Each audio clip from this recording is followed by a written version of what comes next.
Hello বন্ধুরা, কি অবস্থা সবার? আশা করি সবাই ভালো আছেন। আমি আলহামদুলিল্লাহ ভালো আছি। সো আমার আইডিটা ফিউজ ছিল, বাট আমি তার সাথে অসুস্থ। কালকে রাতে একটা ভিডিও করছিলাম। সো ভিডিওটা আপলোড করছিলাম, আপলোড করার পর 341টা ভিউ দেখছি। আমার কাছে ওটা অনেক। সো সেজন্য আর একটা ভিডিও করতে ইচ্ছুক হইলাম যে আইডিটা মনে হয় আনফিউজ হয়েছে।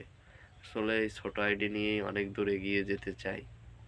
আজকে না হোক 10 বছর পর হোক 1000 সাবস্ক্রাইবার তো হবেই। সেজন্যই নিয়মিত ভিডিও আপলোড করার চেষ্টা করি, বাট আমার কাছে সবসময় এমবি থাকে না। ঠিক আছে, আজকে 2-1 দিন আছে, এমবির মেয়াদ শেষ হয়ে যাবে, ওয়াইফাইও নাই। আর আজকের টপিকটা হচ্ছে যে আমার একটা রোগ হয়েছে ভাই, বুঝছেন?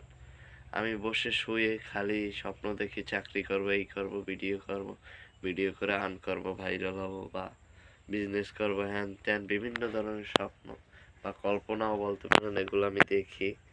আর আমার গায়ে এনার্জি নেই, মোবাইলটার ওয়েটটা আমি ধরে রাখতে পারতেছি না, আমার ডেনাটা ব্যথা করতে আছে। সো আজকে এই পর্যন্তই।